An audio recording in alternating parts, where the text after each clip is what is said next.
So cacti and frogs are now seemingly as valuable or more valuable than gold, eh? We're getting there. It depends on the gold, I guess, and the cactus. Yeah, but it Yeah. sounds like tree frogs are the next Bitcoin, basically. Don't tell anybody that. I don't want a tree frog rush. You know what? That's actually a really good point. Like, all jokes aside, when I read the book, and by the way, I'm fully ready for this to be like the most depressing episode that I've done. The details we're about to discuss, they're horrific. And I did an episode on human organ harvesting from live people done Oh by my like God. the Chinese Communist Party run hospitals. And so like, but this is even worse. I'm telling you, like, if you have a soul and you like animals at all, this episode is going to be kind of rough. I want to apologize to listeners in advance. Yeah. Yeah, it is kind of like that, right? Like economic development drives things like logging, environmental damage, pollution. There's no surprise there. We've been learning about that since kindergarten, and that's if you're 40, right? Or 50. But what's seemingly worse is this menagerie or buffet of topics, pun intended, I guess, that we're going to talk about here today. Because in many places in Asia, for example, eating endangered species is a status symbol in large part because it's rare. Can you tell us about this? Because that makes this whole thing even worse somehow, because it's not like, oh, I need this because it's cancer medicine, and you're like, you're wrong. It's like, no, there are two of these and you're eating one of them. And you're like, what? And they're like, yeah, you're welcome. Welcome to our corner of the world. Yeah, I mean, that's really one of the saddest parts of this whole illegal wildlife trade thing. It really is, for a lot of people, about rarity. I mean, I guess in the same way you'd think of things here, like, oh, you have this like really expensive car that only a few people can have, or like this really rare, I don't know, record, whatever. If it's rare, that means other people have it, or other people don't have it, and if other people don't have it, that makes you special.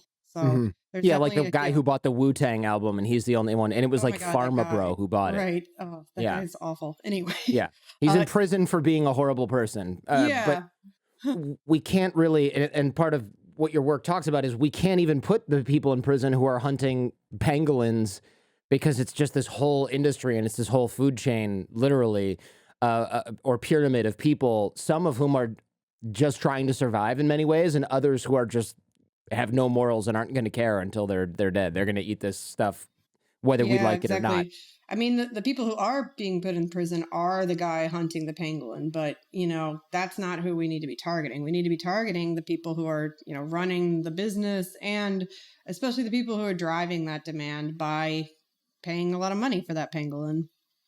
So finding wildlife restaurants in Vietnam and China, you talk about this in the book, and there are stories like this. I even ate a cobra in Vietnam a long time ago, which was, I'll tell you about that in a second. It was it was gross, and I kind of like have nightmares about it. But how open/overt is this, right? Like, mine was in early 2000s. We had to drive really far to get there because it wasn't near Saigon or Ho Chi Minh City. It wasn't something that you could get at a stall on the side of the road. It was kind of like this really specialty place and they had snakes. They didn't have pangolin. At least nothing on the menu looked like that.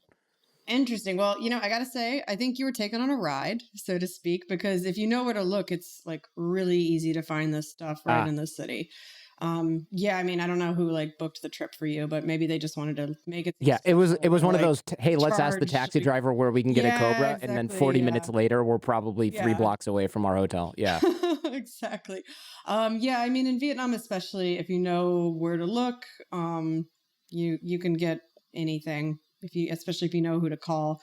I had a friend of mine call ahead to all these fancy restaurants to ask about a pangolin, and they're all like, yeah, we can get you a pangolin, but you need to come in so we can like see you, and you put a deposit down and things like that. Yeah, because they're like $700 each, right? Yeah, they're super expensive. And I mean, it is super illegal. So, they want to see who they're working with. She said these guys sounded pretty frightening, but we went to one of those restaurants together that she had called. And yeah, while we didn't order a pangolin, it was just like a typical restaurant. Like there were, families there. There were people on dates. It felt not threatening at all. So it's not like this is some like dark alley kind of thing, which is what I had in mind before I went to these restaurants. It's really just like openly done at nice looking places. It makes sense that it would be at nice restaurants, though, 2020 hindsight, right? Because if I'm a rich guy who's going to spend $1,500 in a country where that's half your annual income, I don't want to eat it in a basement of a Yeah, yeah. restaurant where there's like cockroaches running around or Ew. the chef's Yeah. chasing mice out of the kitchen and chopping up a live fish in front of me. I guess maybe that doesn't bother some people, but like I want to eat it in the nice place that has a view of the river where I'm going with my family and my business partners. You know, I don't want to go somewhere disgusting. I'm paying for the ambiance as well as the pangolin, unfortunately. Exactly. Yeah, that's a The, great the, pla- point. the place where I went in Vietnam, again, 20 years ago, gross, wouldn't do it again. But they didn't want to let us in, which was Mm. like, oh, this is legit. They don't want to let us in. And the taxi driver was like, no, no, no, no. Hey, I caught, they asked me about this and I've been driving them around all day. They're just idiots from America and the Netherlands. That's what I assume he said. My Vietnamese is a little rusty, but he knew we were legit because we were young and we were Yeah. just like dumbasses singing Backstreet Boys tunes in the back of this taxi with this driver and stuff like that and drinking. And I remember they brought the snake out for us, and it was a big ass cobra. They put it on the floor, and there's a guy in like flip flops and shorts holding it by the tail, which this guy has stones I've never seen. And then this Japanese guy comes over and tells us, he's the only guy who speaks English like in the whole restaurant, and he's like, "This is a good cobra because it's aggressive." That's what he said, Oh my God. He would and know for sure. I I mean, yeah, Thanks, right. But dude. yeah, thanks, man. It looked pissed and aggressive. And we were like, oh, and then we instantly felt kind of bad because we're like, this is a big snake. Mhm. This is a big snake that they Hard to caught eat in all the that. jungle. Yeah, totally. And when we were hiking through the jungle, we saw the snakes in cages. And I'd say, why do they have the snake in the cage? And they would say, oh, either they're going to eat it and or they let it run in the house and catch mice and then they put it back in the cage. It wasn't always a cobra in the cage, but we saw It's them like the like on cat these. of Asia. Yeah, I think so. Like we would be Huh. walking on these jungle paths in the middle of the jungle, and they'd be like these elevated wooden planks you can hike on because it's really moist and you Hmm. don't want to step on the jungle floor because of all kinds of critters. And they'd have snakes like in these cages near a lot of the houses, or even cages full to the brim with rats. Like it Right. was just Yeah. Definitely like saw those rats. that was weird, right? Like a cage with 50 rats in it, and you're just thinking, why are you catching these? And they'd say, oh, they're gonna feed them to snakes, which Yeah. I I mean, guess they I raise and breed actually them. I ate a rat in Vietnam, Mm. so it's pretty tasty, I gotta say. Really? I'm surprised because when I think rats, I think the rats that are around where you live in Brooklyn. You Yeah, wouldn't exactly. I don't eat think I those. would. Yeah, those aren't like free range organic rats. So No, no, yeah, they're eating like this is like a plastic country cups. rat. Exactly. Um, so I told my friend, by the way, at the end of this meal that because they caught the snake, put it in a bag, weighed it, and then they brought out different pieces of it. And like you described this in your book, but they will take the heart out while it's alive. Again, this is why this episode is disgusting. They'll take the heart out while it's alive. They pour blood from the snake into this bottle of vodka. They take the heart and they put it in a shot glass, and then they pour the blood vodka in the shot glass, and they say, "Quick, who's the oldest male?" Which was me, and they say, "Do this shot of Oh Jesus! snake Did you heart do it? vodka." I did it. I Oh did my it. God, Yeah. that's It's disgusting. That is so nasty. disgusting. Yeah, I'm it's so judging you. nasty. Ew. Well, you should be. And honestly, I remember telling my friend at the end of the meal, I'm like, if karma is real, I'm gonna get some weird ass tropical disease that I'll have for the rest of my life from like the angry snake spirit that I just ingested after killing it like brutally. And now I'm a podcaster, so this punishment is real. Karma is real. Nice. The podcast parasites infected you. Yeah, I've got the bug. But it really is like only more barbaric from there, if that's even possible. Traditional Chinese medicine, the more rare and wild, the more valuable. This is, correct me if I'm wrong, right? But this is traditional Chinese medicine, or at least this sort of like eating a cobra for virality, rhino horn, all these things that we'll talk about. There's no science here. So yeah, there's almost across the board, there's no like medical efficacy that's been proved for these things. There's a few weird exceptions, like bear bile actually does have some properties that is really helpful, but you can actually just synthesize the active component of bear bile. Like you don't need to, stick a catheter into a bear's bile and like milk its bile. You can just make it in a lab. That's, I suppose, good to know. It's yeah, I mean, it's we'll good to get to know if you're open to using it, but unfortunately so many people like want the real deal. yeah, I mean, there's that sort of bias that natural things Mhm. are better, right? Yeah, And yeah. because Natural sometimes they things are are. natural, and natural things are like more potent and powerful. I mean, in the case of the bear, that I would argue against that because you're working with like a diseased animal. You're going to be getting like pus in your bear bile and cancer cells, and sick bear bile. Mm. Yeah, yeah, especially the way they treat the bear, and we'll talk about that towards the bottom of the show. Rhino horn is kind of where this all seems to start, right? They make knives out of it. It's supposed to cure cancer. It's supposed to cure hangovers, but the rhino horn is just made out of keratin, like our fingernails, right? Yeah, exactly. So rhino horn, the primary ingredient is keratin. So you might as well just chew your nails, and then you can get the same effect from it. It has been used for thousands of years. So in Yemen, it's like made into these dagger handles. But in China, it was shaped into these cups, and like kings or whoever would put their liquids in the cup, and supposedly it would like fizzle if there was poison in the cup. So it was used as like a poison detecting agent. Traditionally, it's also used as what's called a cooling agent. So if a kid has a fever or something, you can give them rhino horn, and it's supposed to bring down their fever. Again, though, just there's no medical efficacy for any of this stuff. And the whole like cancer thing and hangover thing, those are newfangled uses for rhino horn. So things that probably just like smart marketers have made up, like, oh, hey, like it'll, cure your dying relative of cancer. Just basically like being a predator and going after people who are most desperate, or targeting people with the biggest egos, like bring rhino horn to your party with your business guys, and show off how rich and wealthy and powerful you are for having this super illegal expensive stuff, and it'll cure your hangover. These guys have not discovered cocaine, apparently. If you want to show Seriously. off to your rich Yeah, well, friends, they actually give a shit about cocaine. You'll get executed if you have cocaine. Nobody cares if you have some rhino horn. yeah, that's a unfortunate twist, right? It's like, Hmm. don't do this thing that, in many ways, doesn't hurt if you use it in moderation. That's Hmm. on the black market that we could probably control a lot more. Use this thing that requires us to kill animals that are Yeah. endangered and smuggle them illicitly across the border. There's all the same harms of cocaine, except no real end use at all, and much harder to obtain, and requires more, even somehow even more suffering. Yeah, yeah. I mean, it's a real shame just that there's been so much value placed on species. Why? Countries front like they're doing something about this, but it seems like they're really not. Can you take us through that a little bit? Tell me about that, because it sort of sounds like there's all these conventions and things, laws, and then when it comes down to enforcement or implementation, it's just kind of like, nah, we just wanted to go Yeah, to Geneva. nice. Yeah, it's really piecemeal. Like some countries do things like the U.S. is good about it, but it's like it's good, but there's so much more that we could be doing. It's like a few million here and there for a problem that's threatening the continuation of thousands of species. Then there's other countries that, like say they're doing things and they just really aren't. So it's all across the spectrum. There's this convention. It's called CITES, and it's Convention on the International Trade of Endangered Species of Flora and Fauna. So basically, it's a treaty to regulate trade of endangered plants and animals. Almost every nation on Earth is a signatory to it, but it's really a trade treaty. It's about like what can be traded. It's not a conservation treaty. It's not like protecting species. It's more like, can we like sell these things or trade them sustainably?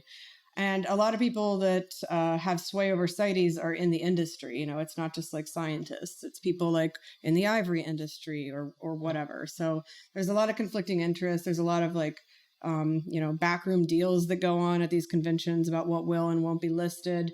And then there's just like people who, make up like fake passes to have species traded, fake permits. There's tons and tons of corruption, and corruption really is what greases the wheels of the illegal wildlife trade. So, yeah, like CITES is good on paper, but in actuality, like it's far, far, far from perfect. There's an obvious conflict of interest for having the officials who are responsible for combating the trade actively using the product themselves, or having to keep superstitious rural dwellers and rich people happy in their country, or just it also reminds me of there's this UN body and it has something to do with transportation. I forget the name, but basically they're responsible for like seaway transport. And so whenever they get together to discuss like, hey, these ships are using a ton of petroleum and they're polluting a ton and they like have there's nothing on the smoke's exhaust to make the pollution less damaging. They're like, oh yeah, we need to commission a study that by 2050 fully evaluates the scope of how much pollution we are actually doing. And then they're like, in 10 years, we'll convene a committee to select how we're going to do that. Yeah, it's just bullshit. Exactly. Yeah, it freaking sucks. I mean, CITES is the same. It just moves super slowly because it's just a bunch of bureaucrats, things don't get done. Like bureaucrats that have a vested interest in making sure that nothing ever actually happens, but then they can go to the UN and go, look, we got so much done last week. See you in 5 years. Yeah, right? Definitely. I mean, when I was reporting my book, I heard from several sources who I trust that the Vietnamese CITES delegation, members of that actually use Rhino Horn and believe that it works. So, like, how are you going to get anywhere when that's the situation? Yeah, it's almost like somebody who's a drug dealer saying, yeah, we definitely need to clamp down on this stuff as they like go into their stash and rip a line at the meeting. Totally. These stories of you grinding up the Rhino Horn and drinking it when you were doing the undercover work, you're just doing it at the table. It sounds so nonchalant. And I'm just imagining what the reaction would be if I'm at a bar or a restaurant and I'm like, I'm a little tired, and I just sprinkle out a line of cocaine and I'm like, right? And I'll ignore that. Yeah. Literally, like I couldn't believe when this happened. So yeah, I'm sitting in this restaurant in Hanoi and this guy like whips out his Rhino Horn in a cookie tin of all things and is just like grinding it up in front of all the customers, in front of the waitress. And, that really brought it into focus for me. Like, good God, like just the impunity with which this stuff happens in places like Vietnam. Like, how are we ever going to win, It's sort of like trying to ban smoking in a country where everyone smokes and they don't believe it's bad for you because they tell you that it's healthy for your spirit animal or whatever. It's like, it reminds me of a long time ago, I think maybe a decade or so, Montenegro was the first country in Europe to ban smoking. And I've been to Montenegro and I'm thinking like, I met 14, 12-year-old kids that were smoking in Montenegro. And I remember them telling me that when they were in school, they could smoke depending on the teacher in Montenegro. I'm like, and they banned smoking. It just doesn't make any sense to me. Maybe they did, but I just can't wrap my mind around that being the first country to ban smoking. That's like a really good Jeopardy question, actually. Would not have known that. No, it's a random place. It's kind of like the last place you'd expect. I wonder how the smoking ban's doing now. I do too. Like maybe it worked. Maybe they were just like, hey, stop this. It's disgusting. The rules. Yeah. The rules are the rules. But Montenegro's not the rules of the rules kind of place. Yeah, really I mean, neither is Vietnam, I'll tell you. We talked about this a bit earlier about making Rhino Horn or pangolin scales synthetically. I know we kind of can't really do it yet, but it also occurred to me that maybe we can't solve a pseudoscientific problem, like a superstition problem or a belief, with science, because it's all based on belief, right? If it's, we can't really make something and say, I guess you can say it's just as effective as the real thing because it has no effect whatsoever. But if we believe that this comes from the animal and then it's not necessarily the material, but like the spirit of the animal is in the rhino horn, you can't just say this is synthetic. They made a synthetic spirit in there, because the whole thing is bullshit and belief-based in any case, right? So you can't kind of like fake your way through that. Yeah, I mean, it's such a complicated thing. So where to even begin? Yeah, first of all, people assign value to the animal itself, to the wild animal. So like that's the first thing you need to know. Like people don't want a fake product, even if it's like genetically the same. They want a product that comes from a wild animal. Like you just got to know that getting into this. So second thing is that there actually already are lots of fake rhino horns over there. They're water buffalo horns. And that's like what 90% of the market is in Vietnam. It's actually just water buffalo horns that people buy as rhino horns. But the people who have the money and the power, they get their real thing. So they're commissioning people to like take a photo of the dead animal and like bring back what they call wet horns, which is a horn like with flesh still stuck to it. So they know it wasn't like some like BS lab horn or like water buffalo horn.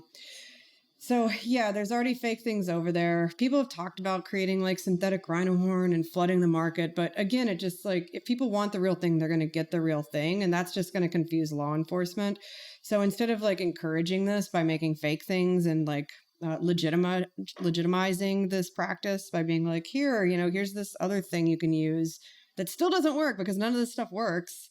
It's better to just try to ban it and to change people's minds.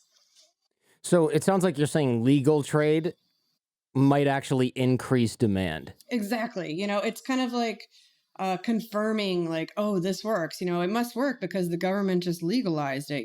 They're Right. they're assigning value to it. So it's better to just try to get like into people's heads and change the zeitgeist of like how people assign values to things and what they believe in. Let's talk about exotic pets as well. This is something that we've seen in movies, and like I assume Tiger King has made this worse as well. Now that we've seen that you can have baby tigers for 2 months until they get too big and they kill you. Yeah, Um, exactly. who's getting rare pets besides Mike Tyson? Oh, yeah, and Joe Exotic. Right. Um, yeah, like weird collectors. There are, and unfortunately, I have to stereotype here because it's true. It's mostly guys. Well, yeah. Yeah. And, there's like, there'll be like a reptile guy or an insect guy or, a bird person. And, people kind of stick within their little niche. And some people just get completely obsessed with collecting like and hoarding like certain types of animals. So this is actually unlike the like wild meat and traditional medicine thing. This is a big, big problem here in the US, also in Europe, in Japan, and it is becoming more popular in places like China and Thailand and South Korea as wealth goes up. What type of pets are we talking about, right? There's tigers, of course, but what else? You mentioned birds, snakes, and reptiles. Are these like dangerous ones, or are they just random people who collect like they have every type of turtle? It really just depends. It's hard to like generalize because everybody's different, but it kind of comes back to the thing we talked about earlier, where it's like when you're a super hardcore pet person, the rarity becomes like the appeal. So, you want like the rarest snake, or you want like that lizard that was like just discovered in a tiny like island off the coast of Vietnam. So it's really about having like the coolest of the cool, like the rarest of the rare, and showing off that way and like being special through the animals you own. With the tiger stuff, it's kind of interesting because there also is like this strange element of like macho and that comes in, especially for men. Like, oh yeah, I've got this big tiger and I can like subdue it, and therefore like I'm powerful because I'm like the owner or the master of this big beast. So Except they totally can't. Like Mike no, Tyson yeah. famously kept his in a car sometimes, and it would Oh like Jesus. wreck the whole car because Yeah. it's a freaking It's a freaking tiger. tiger. Yeah, Yeah. exactly. It's like a predatory killing machine, like honed by evolution to, yeah, exactly.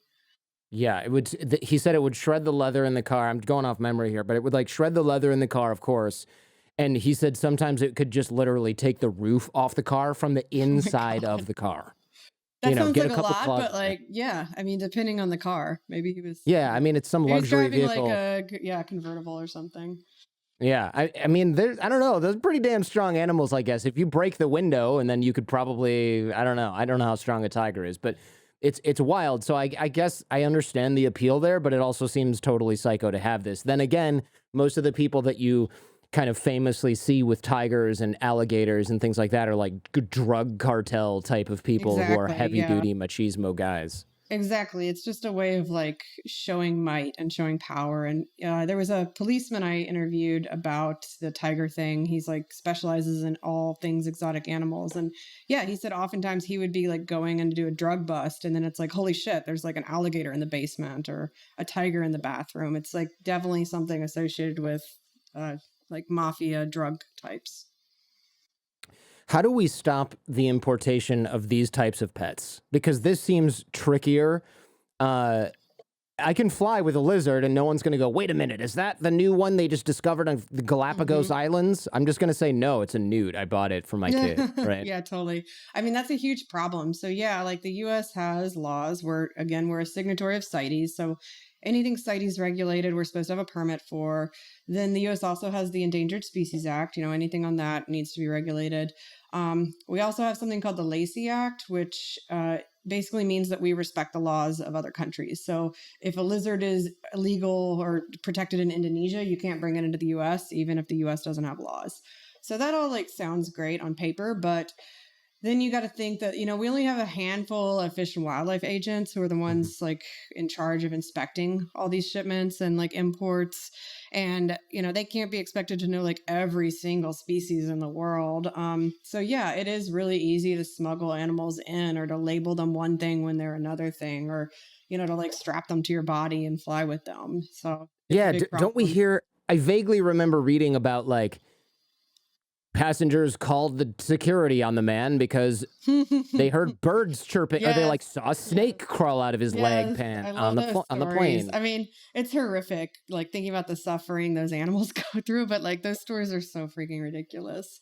But yeah, people will have snakes in their pants or bird eggs and these crazy contraptions on their chest.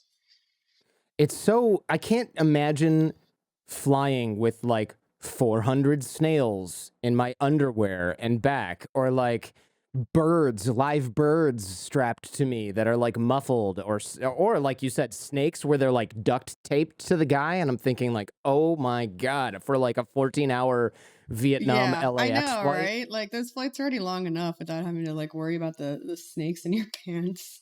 Good Lord. Especially even if it's not a poisonous snake, Mhm. it's gross. But imagine you're wow, I've got a coral snake Oh my taped to my God. ankle. Exactly. I mean, but it just goes to show how much money is to be made in this illegal trade. That's why people are going through all this trouble, because they can make money.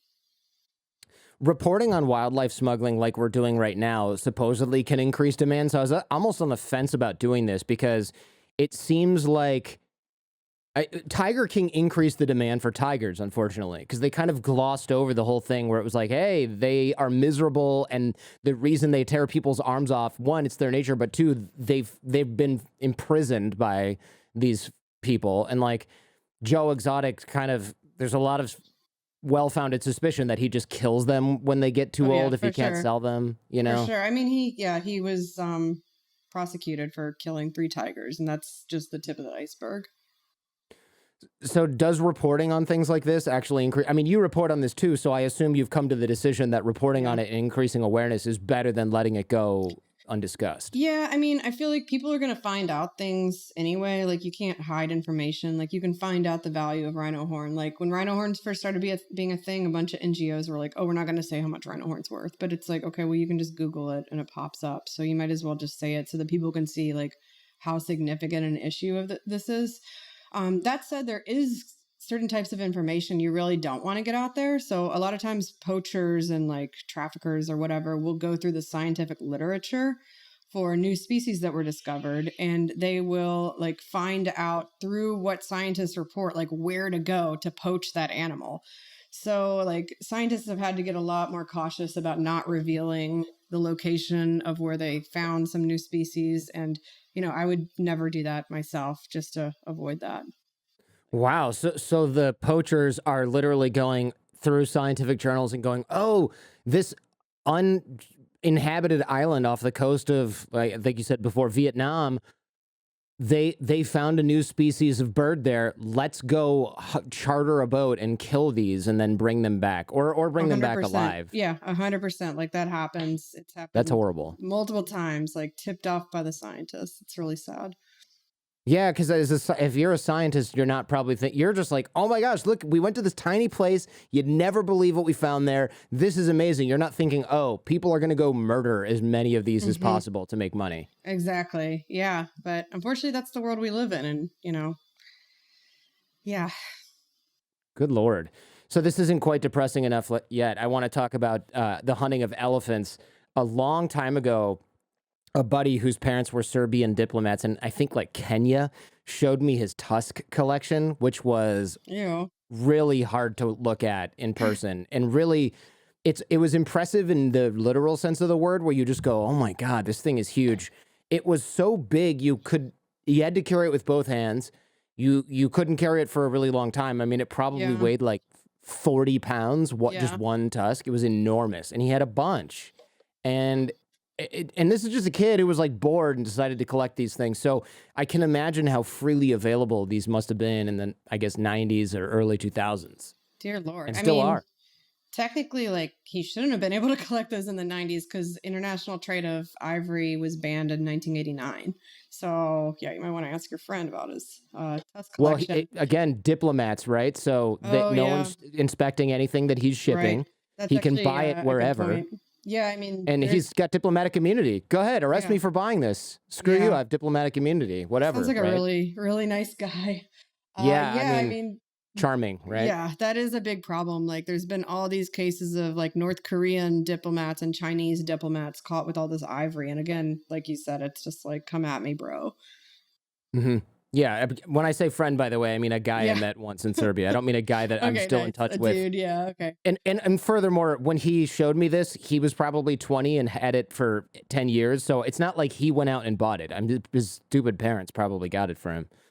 Um, or it was a gift, as a like, hey, your son might want this really cool thing that's endangered that he can't do Mm-hmm. anything with. Like an elephant tooth. Hurrah. Right. Yeah. So in 10 years, over half of Africa's elephants have disappeared, and it took forever to get this ivory ban. And then they're trying to make it sustainable. What percentage of elephants are just gone now? I mean, it depends on like where you start from in time, but like a good statistic that I like to cite because it brings it into focus for modern audiences is between 2007 and 2015, 30% of savanna elephants, so the iconic big elephants we think of, disappeared, and poaching was a major driver of that, of course. I suck at numbers off the top of my head, but I believe about 400,000 elephants remaining in Africa, savanna elephants. Wow. I mean, it sounds like a lot and not a lot at the same time, right? When you think about the whole Yeah, I mean, continent we of think about, Africa. yeah, and also considering that, there used to be millions and now this is what we're left with and they're, yeah, dwindling. Why are people still investing in things like ivory? I mean, they're not snorting it or putting it on their wiener or whatever they're doing with Rhino Horn. Why is ivory still seen as like an auspicious investment? Yeah, great question. I mean, it's just like something that has been valued culturally for a really long time in Asia. Just like we like gold or diamonds, it's a beautiful material. I mean, ivory is really lovely when it's carved. And, there's a whole carving industry there, like artists who have their entire livelihood about like making these crazy carvings out of ivory.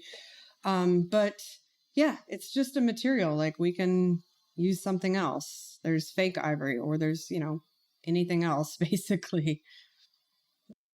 Yeah, it seems like this is sort of the problem with it. I think also why one of the reasons we can't stop it, I would guess, is there's probably not a ton of jobs for young people in many African countries, right? So if you can just get a rifle from your friend that you can rent or buy, you can now start shooting elephants and essentially sawing the tusk off, which is kind of like there are animals that grow a giant tusk of cocaine out of their face times two in an area where there's no jobs or little jobs, and all you have to do is run around the countryside. It's like hunting is sort of a if you don't mind the whole animal killing thing, it's kind of like probably a nice activity that you enjoy, right? You're hanging out outside, you can camp, then you step into the illegal protected environment, which is probably a little sketchy and dangerous. You shoot an animal, you saw the tusks off, and you race back home, and now you've made like your annual income,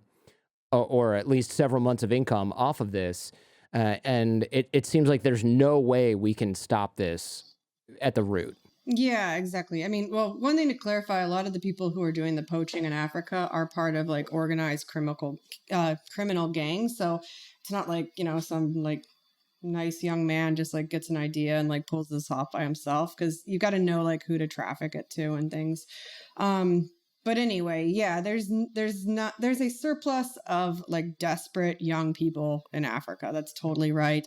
There's not enough jobs, there's not enough money, and it is like things like rhino and elephants are walking around with like gold or cocaine or whatever on their face. So, Cool. Yeah. people aren't going to be all sentimental, like, oh, these sweet animals. Like, also, like, elephants kind of suck, like, to live with. They are mean. They will kill you. They'll literally kill you.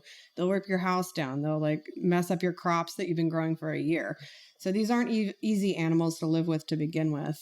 So yeah, not a lot of sentimentality there.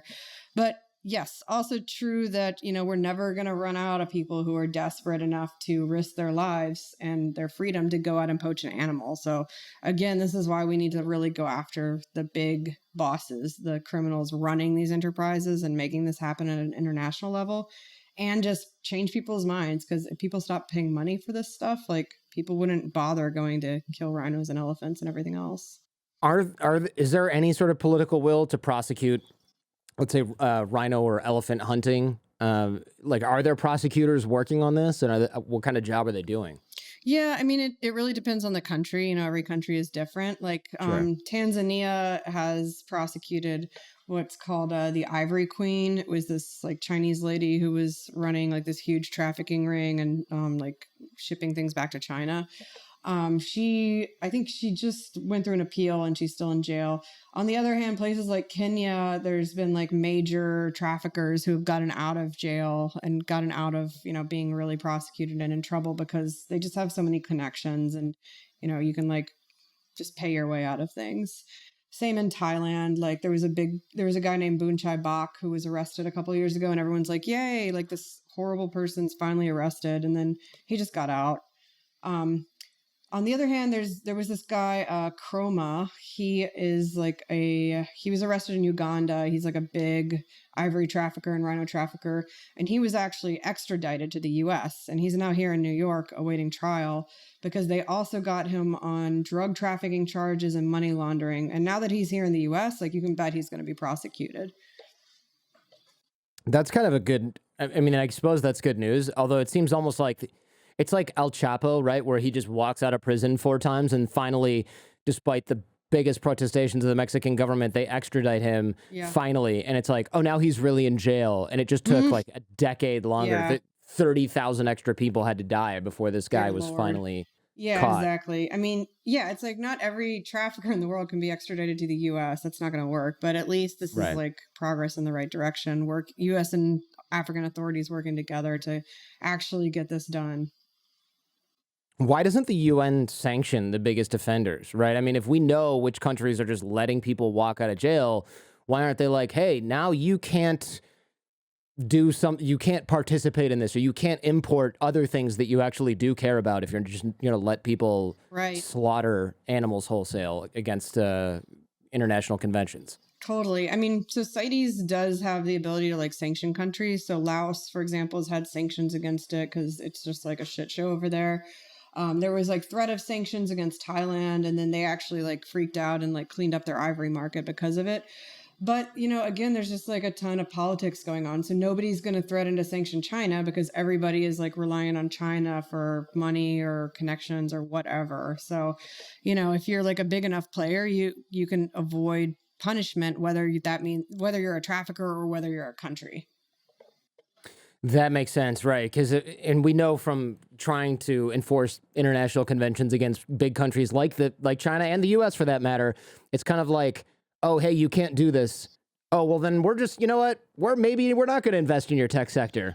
Yeah, exactly. Now. So good luck with that. And they're like, oh, fine. Exactly. Yeah, I mean, especially like with the world being so globalized, everyone's just inextricably linked. But yeah, it's too bad. But I mean, luckily China is kind of like getting around to certain things. They banned ivory domestic trade in, I think it was the beginning of 2018, following the US's example. So, they're slowly moving in the right direction, but definitely the situation's not perfect. What about farming exotic wildlife, right? Like, what if we grow, this is horrible in a way, but what if we like have a snail farm for the rare snails that they want? What if you keep going to snails? I go to snails because it's horrifying for me to think that we would grow an elephant for slaughter or a rhino for slaughter. Fair. But we could have a snake farm. You like rare snakes? Fine. This dude is going to breed snakes and you can sell them, whatever. It's better. Or we grow the rhinos and then if it's even possible, to humanely remove the horn or part of the horn, and you can have that horn instead of just killing this thing and letting it bleed to death in the middle of a wildlife protectorate because you want the whole thing. Right. So yeah, I mean, going back to that thing I said earlier, that people really want wild animals. People see farmed animals in people in Asia, I mean, as like these docile, weak, like soft things that have been like spoon fed their whole life. They haven't like been out in nature, like having to like eke out a living and like fight for survival. So therefore you're not getting that like wild, powerful essence of that creature. So farmed animals automatically are like they're not as desirable as the wild thing. There's also economics involved, so it's oftentimes cheaper to just go out and like hunt an animal and get it from the forest than having to raise it, from an egg or from a baby and feed it and take care of it. So there are things like tiger farms and bear farms and snake farms across Asia, but these places are notorious for just bringing in wild animals that have been poached and then passing them off as farmed and just continuing to drive demand for these animals. That makes sense, right? So what it does is then gives them a legit cover to say that it's, oh no, this is a legal I one. totally Here's a like slip of raised paper. this from a baby, even though it has like clear signs of being from the wild with like scars and parasites or whatever. Yeah, that makes sense. So it just makes it harder to find. It's like human trafficking. One of the arguments against legalizing sex work in a lot of ways is hey, look, now how are we going to tell who's legitimate and who's not? If there's a legitimate place and it has 3 illegal people in it, now we have no way to enforce it, where instead the whole thing is banned. We just find any evidence of it is illegal. This proxy hunting thing is kind of unique. I'd never heard this before. Tell us about this. This is kind of a weird way that people have circumvented some of these regulations. Oh, you mean like the Asian hunters who were like getting the trophy hunting exports? Yeah, there was like these Czech hunters, then the prostitutes got involved. That was such a weird story. So this is kind of like a 7 or 8 years ago thing, like more like 2010s, 2015.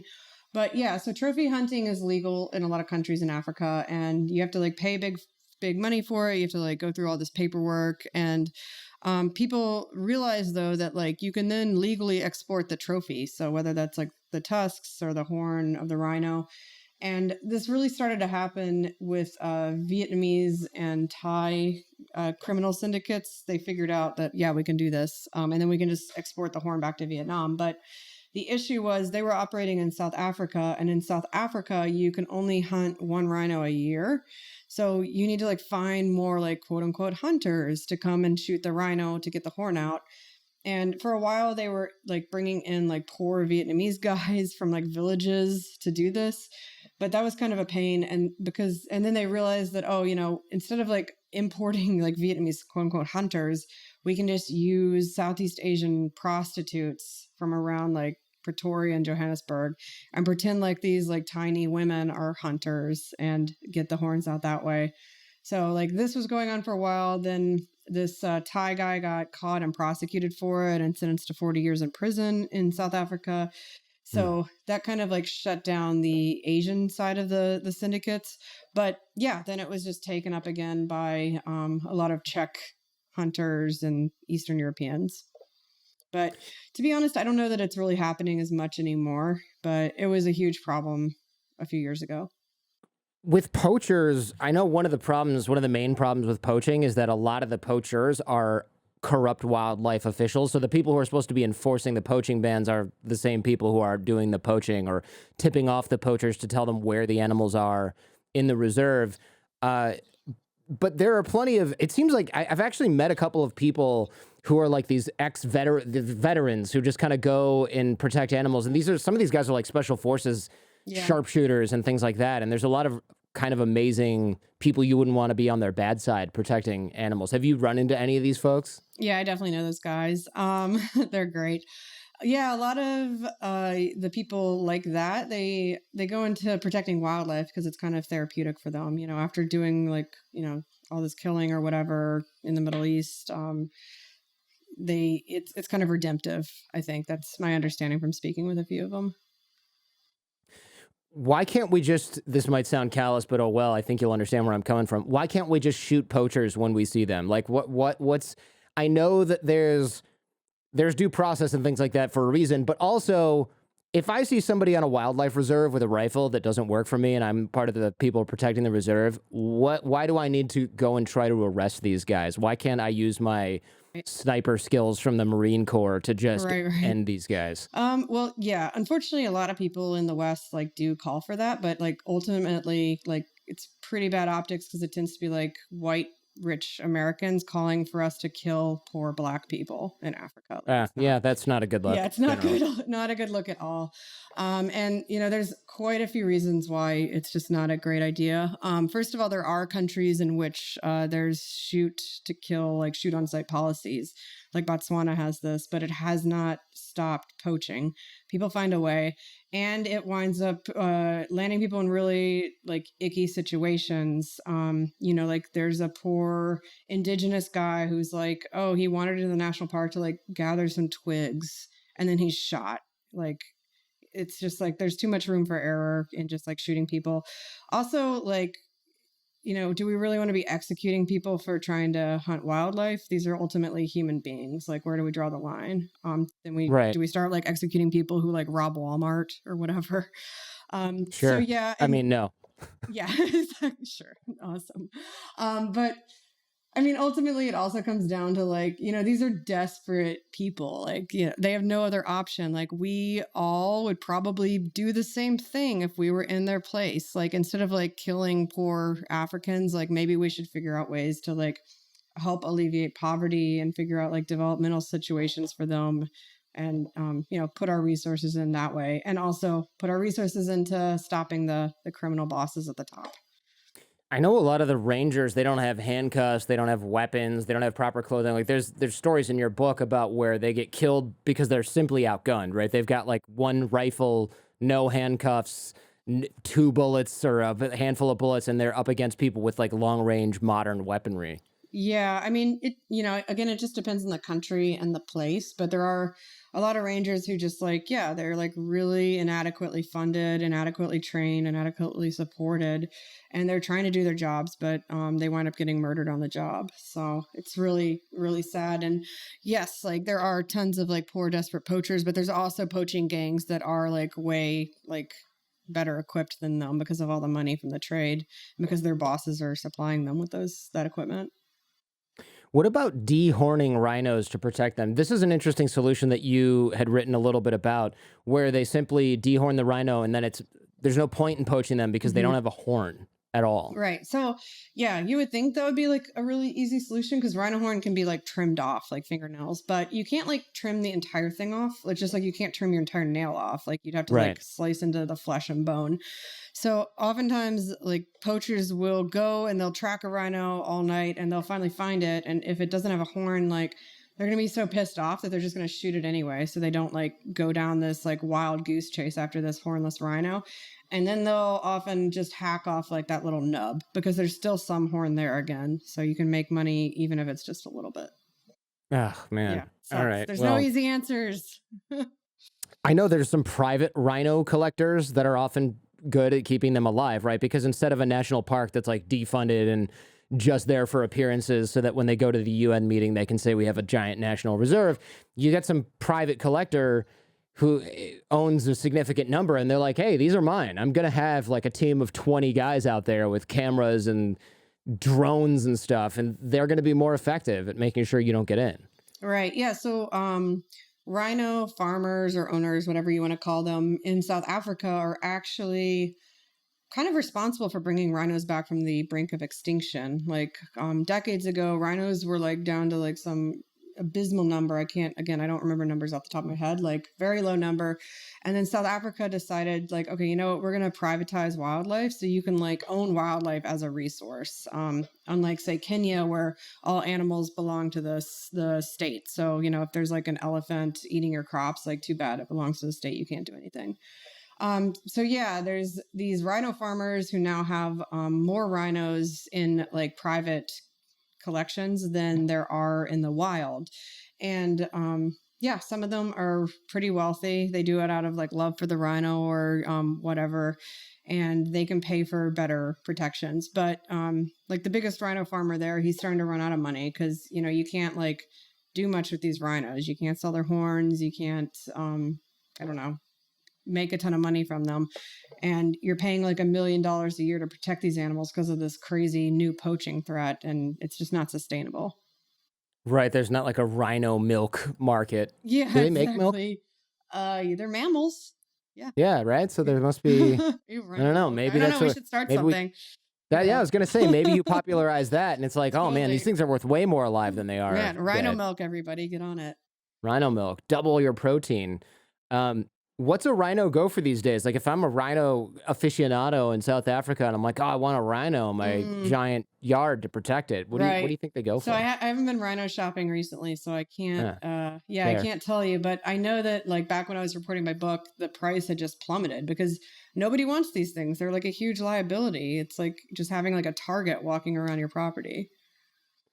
Yeah, I suppose that security costs are a major Totally. factor, Yeah, right? yeah, exactly. Like some of these guys have like, a helicopter out every night. That's extremely expensive. Yeah, you kind of have this is a habit for the casual billionaire or the guy who has Hmm. $100 million and like his kids are grown and he's just bored, right? Exactly. Yeah, exactly. And I mean, a lot of these guys though are like actual legitimate like wildlife lovers. They have like property and they have like the menagerie of animals like running free out there and they just like rhinos. Yeah, yeah, good for them. I can't imagine Hmm. though that there's a ton of them. Yeah. Let's talk about bear bile. This is somehow like even worse than everything else we've Bear bill's discussed really so far. bad. Yeah, this is a bad one. I saw bear gallbladders for sale all over North Korea, and they were really expensive. Oh my They God, you were were in really, North really. Korea? Yeah, yeah. I Oh went wow. as I used to run tours there and things like that, and they do What? Oh, sell wow. Huh. they sell bear paws. Like you can go to a restaurant that's not even like a nice restaurant by Mm-hmm. any stretch, but I guess it's nice for there. But Mm-hmm. you go in and there's like a display case at the reception area, and they'll have like souvenirs and Oh trinkets, but they'll man. also have like a bear gallbladder that's dehydrated or like a whole paw just in like a Jesus.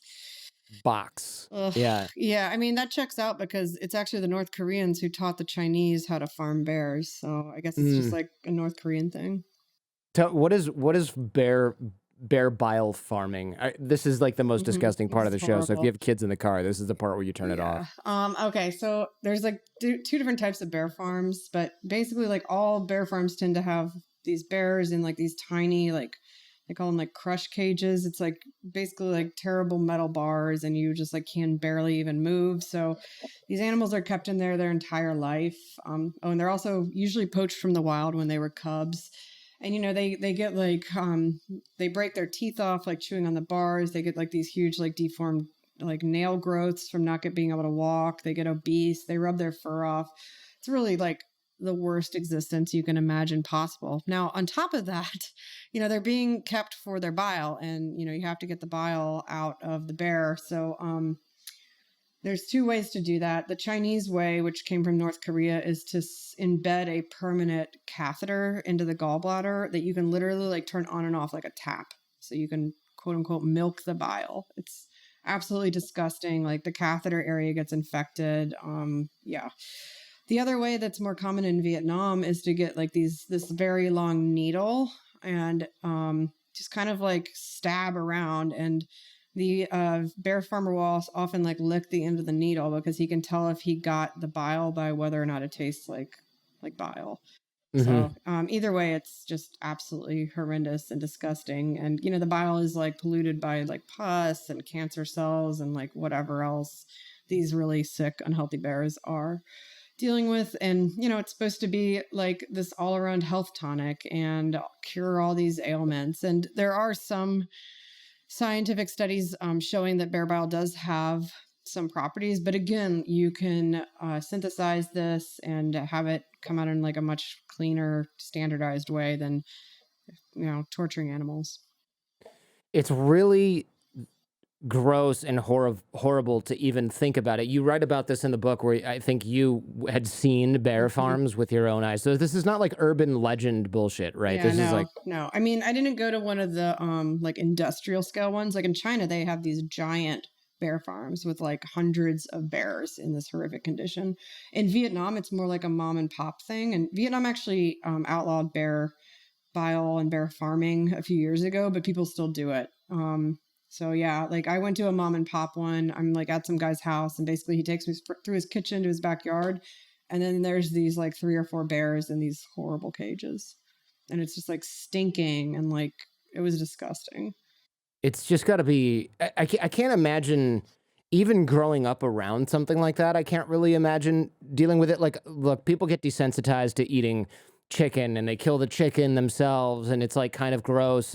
But to have something alive that you know is in pain, that is always in pain, just right behind your house, it's like I can't quite wrap my head around The really that. messed up thing about this whole thing is like a lot of times the farmers say that like their bears are like their family members. They're like, oh yeah, we're friends. Like, yeah, we love each other. They're like my kids. And, I said Vietnam banned bear farming, and there's a group called Animals Asia that runs bear sanctuaries, but they can't just like go seize people's bears. The people have to like voluntarily turn them over. But oftentimes when they go to get these bears that people are voluntarily turning over, like they'll be like crying. Like it's like they're giving up their dog or something. So I think there's just like a complete disconnect that these animals are suffering and like are sentient and can feel pain and aren't freaking happy living in the backyard in a cage. I just can't get there mentally. Like you unless you have like a sociopath brain or something like that, you know that this me stabbing your liver and accidentally with a needle until I hit your gallbladder and then shoving a tube in there for 5 years while you can't move the entire time ever. It's disgusting. Like you know that is suffering. You just know you fucking Yeah. know it. It's a lie to say that you don't, unless you are It's like dysfunctional. willful ignorance. I don't know. There was actually this guy a few years ago in China. He was like some like big Chinese medicine guy, like head of whatever organization. And he was coming under fire because, there's actually a lot of people in Vietnam and China and other countries there that are like pro animals. They're super into animal welfare, and they're like, this is horrendous. We need to stop this. So he was coming under fire, and in some speech, he was like, oh, the bears don't mind it. It's like a tickle for them. It feels good. And then there was just like this crazy, like amazing social media backfire, like, memes of him getting like fucked in the ass by a bear saying like it tickles. So yeah, I mean, people who are like with it get it, like obviously, but I think there's just willful ignorance about the state of these animals. Yeah, I mean, I suppose that if you're economic incentive, have you ever seen that movie Thank You for Smoking? Yes. Where the guy, Yeah. So it's like the guy who's like gets kidnapped by those activists and they stick 1,000 nicotine patches on him and he's basically gonna die, but he somehow pulls through and he's like, smoking saved my life. And then he has this, he knows that he's full of shit. It's just his job to lobby and lie for the tobacco company. It sounds like that. I would love to hear.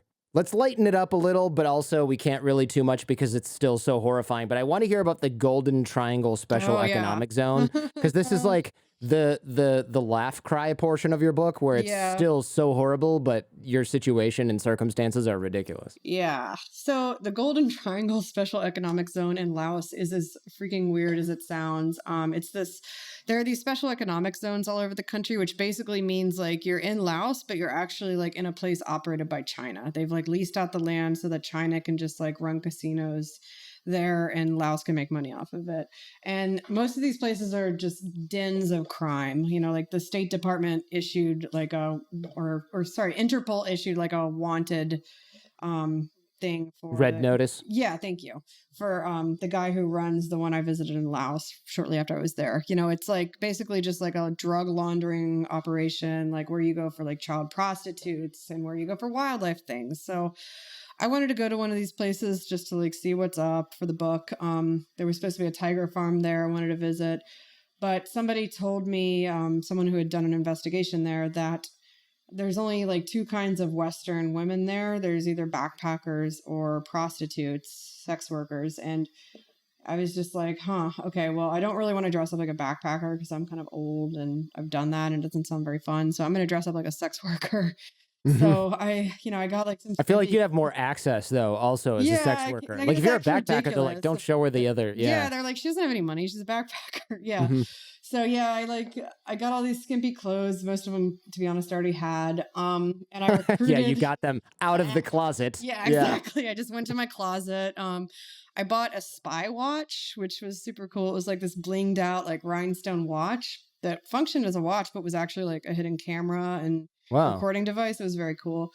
And I recruited my husband and our gay best friend to come with me, and they dressed as like these sleazy looking like douche guys and like these like wife beaters with like gold chains and like we were really ridiculous looking.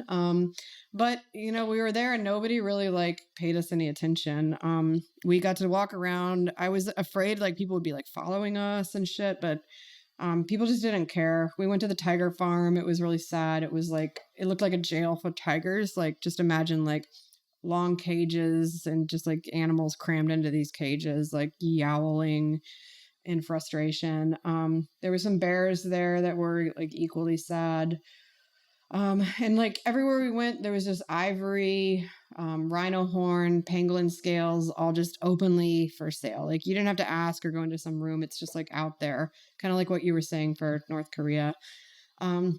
We did go to a restaurant because I wanted to see if we could get like tiger meat. There was tiger bone wine for sale, but they finally put their foot down and were like, no, we're not like showing you white people our like special menu. But you know, while we were there was like a bear paw that was walked out to another table. So it was What definitely happening. what was the bear paw like? I mean, seeing that Mm, in, I assume it wasn't just a dehydrated one in the no. box like I I saw. mean, it literally just looked like a freaking bear paw, like on a plate, like a big platter with like some juice around it. Like, honestly, like it was so obviously a bear paw. Like, there was just like, I don't think the fur was still attached, but it might as well have been because it was just like, oh, that's a bear paw. That's really. Did you smell it or anything? I mean, was it cooked? Right, it was cooked. I don't remember a smell, but I'm sure there was like a smell. That restaurant was disgusting too. Like the food was not good. Yeah, I would have. Oh Yeah. gosh, wow. This special economic zone was interesting, right? Because it was in Laos, but Mm-hmm. wasn't you mentioned like they only accepted Chinese currency, which is really Yeah, weird. exactly. I mean, every like the clocks were set to Chinese time, even though we're in Laos. The currency was all Chinese. Like everybody was Chinese. Like it was this ridiculous situation where I had hired a Lao translator, so he spoke English and Lao.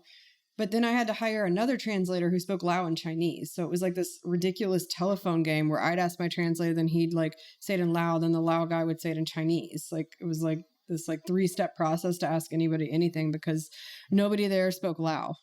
Everybody was Chinese. So Laos in a different time zone than China. I didn't know that. Yeah. Yeah. Wow. So people just pop over from China, and they're basically still They're in just China. still in China, but like there's no rules. So you can go there and like hook up with a 13-year-old Ugh. or like go gamble or like get a bunch of meth or, you know, eat a pangolin. It's so. What kind of people were there? So weirdly, like there weren't that many people. I was like expecting it to be like packed, but it Bustling. wasn't. It was Yeah, like kind of sad. It was almost like a ghost town. I don't that's know. good I though, think right? yeah, I mean it's good, but I feel like maybe we were just there in a lull because a photographer went later and said there was a lot more people. We went into the casino, which was super weird because they didn't serve alcohol there. Like I'm like, Hmm. guys, like get the memo. Like serve Yeah, alcohol this for is all these the gambling you'll people. silver Like pangolin, but you won't have let us exactly, drink while we're like some playing freaking poker. whiskey. Yeah, exactly. And that was the other thing. There was no poker. There were no slot machines. They were only playing one game called like Tiger Dragon or something. It was like the most disappointing casino ever. But anyway, there was a bunch of guys in the casino, like kind of single guys, chain smoking. I saw a couple families, but really that was about it. That's such a strange place. Are there these special economic zones? Are they? Is it only that one? You said they were elsewhere, but where? How do you Yeah, find them? in Laos. I mean, yeah, there's another one in Laos called Botan. This one was called King's Romans or the Golden Triangle. Yeah, they're just there, so you can just go. So do they advertise these like Indian casinos do in United Mm. States? Or they're like, hey, come to Soaring Eagle and like There was hang out. there's like a really weird commercial for the one I went to, and it like makes it look like this like fun like family luxurious like theme park with like a beautiful zoo and like you can like go see the animals or go to the pool, but it's, yeah, the advertisement is not accurate. This is so weird. So you think it's primarily money laundering? Because that would explain how it's empty but still there. I mean, it definitely is. Like, that's why Interpol and the State Department and stuff are after this guy. Like the dude who runs the one I visited is this like he's from like northern China, but he had a bunch of like connections in not Macau. Macau. Oh, you're thinking, yeah, it's- okay, sorry. I yeah, thought you're he, thinking like- of northern China. Okay, Oh so yeah, no, yeah. sorry. He came from like Harbin in northern China, but then anyway, he like made all these investments in Macau, but now he just like has this like seedy place in Laos and like a bunch of like drug deals with like Thailand and shit. So it's kind of apt that they call it Golden Triangle, because isn't that the name of the area in Afghanistan where they farm poppies and sell heroin? I don't know if that's in I mean, there probably is one in Afghanistan, but there's definitely one that's like literally where this place is, like Laos, Thailand, like that southern China area where it used to be Okay, like you're the right. That is the heroin most area. famous one Yeah, in but I'm Southeast sure Asia. Yeah, there's more than one. yeah. It seems like there's a few Oh yeah, there's a lot. Okay, Okay, Golden well, Triangle. There's a lot. Golden Triangle, Southeast Asia, named for its opium production. Golden Yeah. Triangle, Yangtze, China, named for rapid economic development. Oh, Golden wow. Triangle in India, which is just like a tourist thing. Some cities, Jakarta business district, Kuala Lumpur looks like a commercial quarter. Huh. There's a few. Geez, Wow. there's a bunch Dear even in Lord. Europe. Okay, so this is just All like right, a this is, super like, common wow. name. Okay. All Yeah. right. Well, I went to like the original Golden Triangle. I don't know. I feel like the one in Southeast Asia is like the most notorious or classic one. Anyway. Yeah, it sounds like most of these are just like places where you get good food in the UK, but there is one in Mexico that's controlled by the Sinaloa cartel. Oh, cool. So, All right. Noted. yeah. So it's kind of one of those names where you roll the dice and maybe people will take it to mean something prosperous for a good reason, and other times you're up to no good. Right. Yeah. So, wow, it's so fascinating, the sort of crime angle to it, but of course it's all sort of predicated upon human suffering, animal suffering, money laundering, trafficking of all things. I mean, what a lot of people, I think, don't realize, and we did a show on money laundering a few years ago in this show, all these trafficking networks for animals and, let's say, drugs, they're the same trafficking networks that are used to smuggle the 12-year-old person that ends up being a sex slave in the Golden Triangle casino. Exactly. And I mean, it's the same with wildlife products. Like agents regularly find like Rhino Horn mixed in with like the heroin or coke or whatever. Yeah, The you arms. find cocaine, and then you go and find the people who are doing this, and suddenly you find 12 Yeah. missing people, Exactly. right? As well. Exactly. It's so dismantling one network can help dismantle the rest. And so that's why this is a lot of people who go, hey, look, we have bigger fish to fry. I kind of understand that when you're talking about something that might be solved. Like, look, okay, the snails, Jordan, get off the snails. But like, all right, fine, snakes, who cares? They're not Yeah, endangered. yeah, They're just yeah, illegal. yeah, Calm yeah. down. But it's like, wait a minute. If we sniff that lead because we can find those people and they're doing something where they know they're going to get a misdemeanor or fine, if you pull that thread, you're going to find other criminals. Exactly. And you're going to find other crimes. Like, that guy might be a snake mule or a snail mule or a bird mule on the plane, but his boss is trafficking drugs and weapons and kids. Exactly. Right? Yeah. I mean, criminals just want to make money. Like, they don't care like what it is. And wildlife just happens to be one of the easier ways because nobody's looking for it. Do you think that the younger generation in countries like Asia or Africa might be, or the United States for that matter, I'm sure that it exists here. Do you think that the younger generation might be getting over, you mentioned there's wildlife groups and things like that. Are they getting over some of these traditions that say, hey, I need to snort rhino horn, or is it alive as ever? Yeah, there's definitely evidence that like younger people generally are moving away from this, which is super heartening. The question is like, do we have enough time to like, we can't just like wait, for people to grow up. Things are like disappearing now. There are exceptions. Like, I met this architect who was like my age, maybe a couple years younger when I met him. Super educated dude, like went to college, lived in a nice house, really sweet guy, but also like did rhino horn and tiger bone because like his doctor said it was good for him and he just was deferential and being like, well, my doctor says yes. So yeah, I think it just depends on the person, but generally, yes, like younger people are moving away from this. This is more of a like an older generation thing. Thank you very much. This is fascinating. Like I said, horribly depressing. Is there anything that we can close on that gives us like some hope or a positive outlook, or is it just like go to bed sad now? Yeah, Thanks I for mean, listening. like, it's easy to feel despondent and despair over this stuff, but like, like vote for people who give a shit about it. Our representatives can like help do things about it by, funneling money and resources where it needs to go. Like let your voice be heard. Yeah, share information about it. We can only actually fix the problem if we know the problem exists in the first place. Thank you very much for coming on the show and for reliving some of these sort of horrifying experiences. We'll link to the Thank book in you. the show notes as well. Awesome. Thank you. Yeah, and thanks for your work. It must have been interesting and kind of scary going undercover as a sex worker because you Yeah, don't. I it was mean, what if they're nerve-wracking. just like, you can't leave now? We need Yeah, a white no, girl. it was, yeah, exactly. It was, yeah, that one was nerve-wracking for me. I was definitely having nightmares ahead of time, but it worked out, thank God. Yeah, I would imagine it's like the kind of thing where you get out of there and you're in the car and you're just like crying while you change out of your hoe clothes. Yeah, Yeah. exactly. My hoe clothes, which I still have. Yeah. Yeah, well, you gotta. I mean, look, they come in handy apparently. Yeah, That's Brooklyn for sure, or in Laos. Yeah, yeah. Two places have more in common than we might think, I suppose. Exactly. It's a small world. Thank you very much. Thank you for having me. Yeah. Have a great afternoon.